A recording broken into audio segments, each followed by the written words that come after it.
YouTube. We'll talk about the units a little bit. So hi YouTube.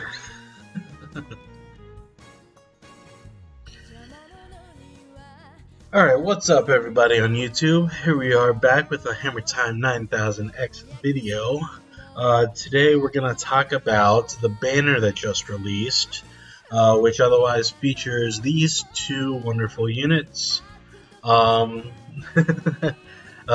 hello to Or and everyone in chat. Thanks for everyone for being here for the Twitch stream of this video, which I will be putting up on YouTube. We're going to talk about, like I said, these two units which are on the current banner. I actually got pretty lucky on this banner, got them out pretty early, so just looking forward to using them. Now, if you've seen Hazing's recent video, he actually went through with Food Reef and kind of created what they felt was a strong new tier list. So I support other content creators and would advise you to check that out. But as you'll see, and for good reason, Admiral Rosalind is a very, very strong unit to have if you're able to summon for her. Now, there is the balance of the later banners coming this month, and if you saw my other YouTube videos, you'll know that, hey, we have Future Warrior Planar coming. We've got Formal Artina. We've got Formal Valvatorez. So you got to be careful in how you spend your courts because it's kind of a jam-packed month for what we've got here in the next, couple weeks. So, having said that, Admiral Rosalind, if you're lucky enough to get her, she is a very solid unit, and we'll talk about her in just a moment. But also, I kind of want to make just a brief comment about the tier list generally. Whenever you see a tier list, remember that it's not the end-all be-all, that other units, even if they're in lower tiers, can still be useful, and this game does a really good job about allowing you to boost up your favorites. So, don't be discouraged if you don't have someone who maybe some of the other creators thinks the best. Just remember you can complete content with other units. Now, especially with these upcoming banners, there'll be a couple endgame units, which, endgame in terms of they'll help you beat endgame content.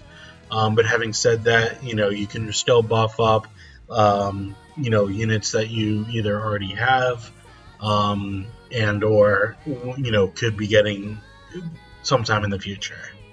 Alright, so let's hop in just real quick to Admiral Rosalind. We'll talk about her Anni.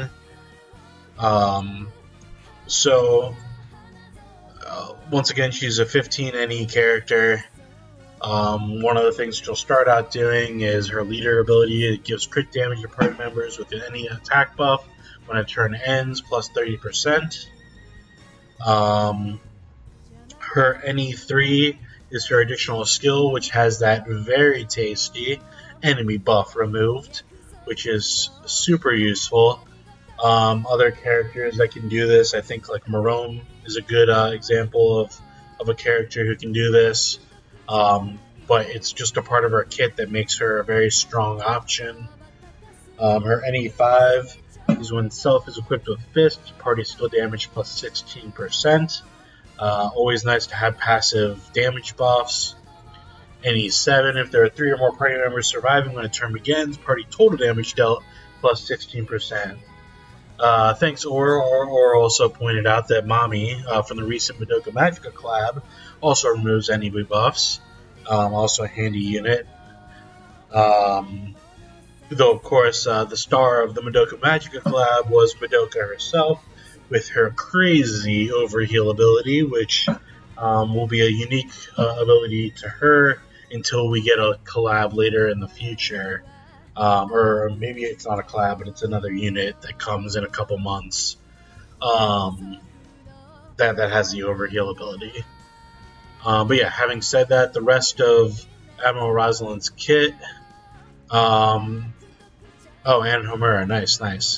The rest of Admiral Rosalind's kit is your typical, stat boosting stuff there.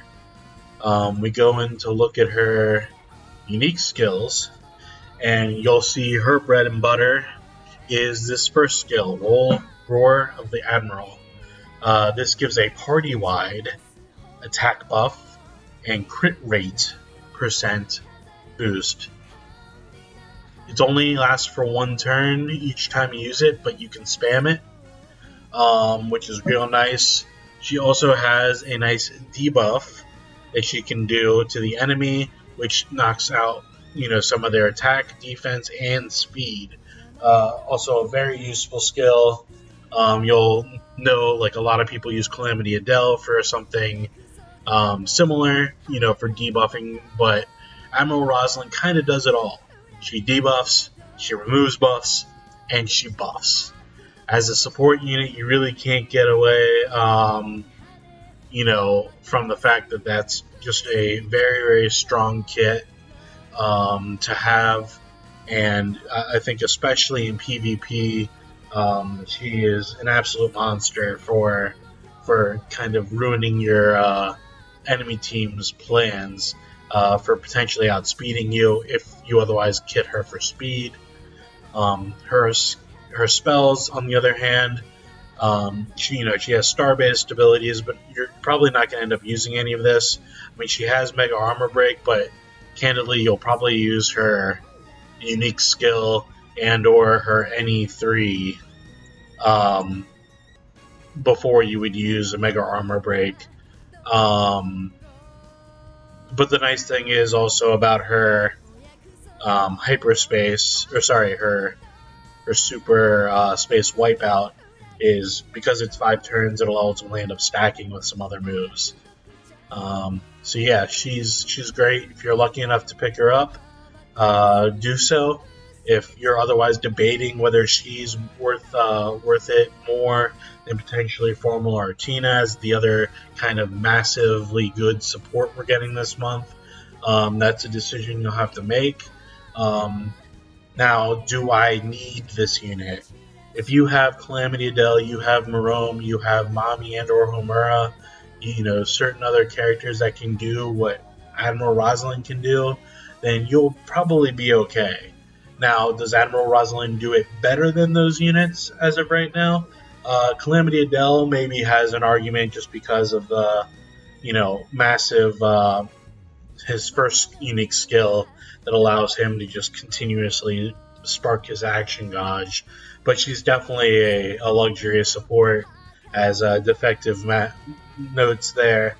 And, we also have Formula Artina, which, in my opinion, might be the better of the two, depending on what your needs are. But, like I said, if you want to hear more about Formula Artina, check out my other YouTube video. Alright, let's hop right into Super Desco. Super Desco, as you can see, an INT monster unit.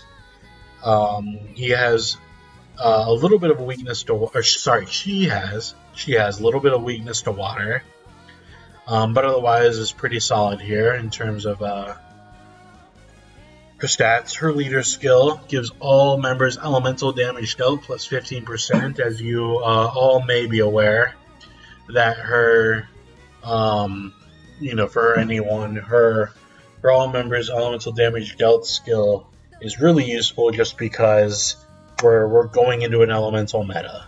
And as you'll see, if you watch the Future Warrior Planar video, she gives herself a buff of 60% to elemental damage. So just kind of putting it into perspective of just how useful this helps the entire team's damage get rolling.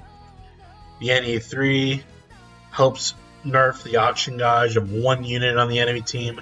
It's an S rank skill, which is always really nice. Also debuffs the speed. Anni 5, the crit rate of the ally with the highest action gauge when the turn ends gets plus 10%.